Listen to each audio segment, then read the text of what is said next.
আমাদের অস্তিত্বের মধ্যে নোয়াখালী লেখা আছে, আমরা এটা ছেড়ে দিব না। দাবি বাস্তবায়ন হওয়ার আগ পর্যন্ত আমরা কিন্তু মাঠ ছাড়বো না। আশিক ভাই, যুক্তির কারণে নোয়াখালী দরকার, কিন্তু সরকারের একটা পক্ষ আমাদের উপরে সবসময় চাপিয়ে দেয়। আমাদেরকে দেওয়া দরকার। এত কাছে একটা ডিভিশন শহরের পাশে একটা ডিভিশন শহর কিভাবে হয়? এটা রাষ্ট্র আমাদের উপরে চাপিয়ে দিচ্ছে। তবে গণশুনানি ছাড়া আমাদের ইতিহাস আছে, ঐতিহ্য আছে, সংস্কৃতি আছে। নোয়াখালীর ভাষা হচ্ছে বাংলাদেশের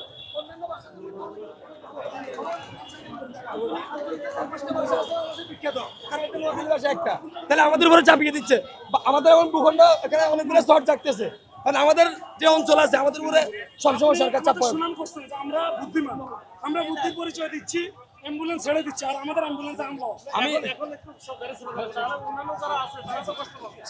জনাব, আমি আপনাকে বলি, আমরা কিন্তু আপনাকে অনুরোধ করে বলছি, জানিয়ে দিচ্ছি, একজন আন্দোলনকারী হিসেবে, একটা নোয়াখালী হিসেবে আমাদের অস্তিত্বের মধ্যে নোয়াখালী লেখা আছে, আমরা এটা ছেড়ে দিব না। দাবি বাস্তবায়ন হওয়ার আগ পর্যন্ত আমরা কিন্তু মাঠ ছাড়বো না, আমরা মাঠ ছাড়বো না ইনশাল্লাহ। 94 সাল থেকে আমাদের দাবিটা 94 সাল থেকে আমাদের দাবি ওইটাই হোক। তাহলে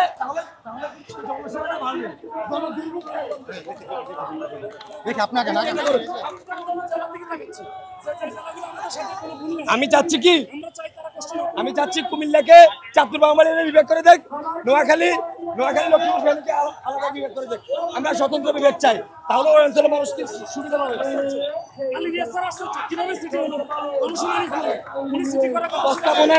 প্রস্তাবনায় ছিল না, ডক্টর মোহিত চৌধুরী এটাকে প্রস্তাবনায় ঢুকেছে।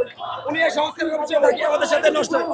এই মোহিত চৌধুরী, সংস্কার কমিশনের চেয়ারম্যান মোহিত চৌধুরী এই ঝামেলাটা করছে। মোহিত চৌধুরীর কারণে আমাদের ঘুম নষ্ট, 1 কোটি মানুষের ঘুম নষ্ট। সংস্কার কমিশনের চেয়ারম্যান এটার জন্য দায়ী। সংস্কার কমিশনের চেয়ারম্যান নোয়াখালীকে জাগ্রত করেছে, নোয়াখালীর মানুষের মাথা নষ্ট করেছে।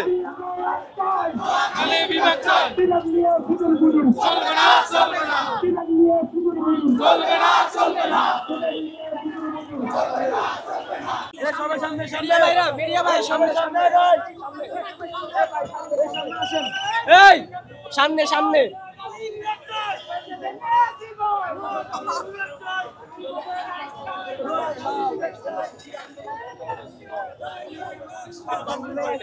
ভাই, চলেন সামনে চলে।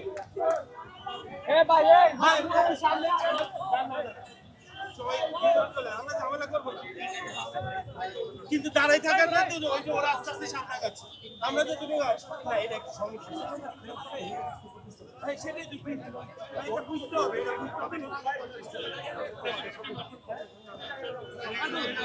স্যার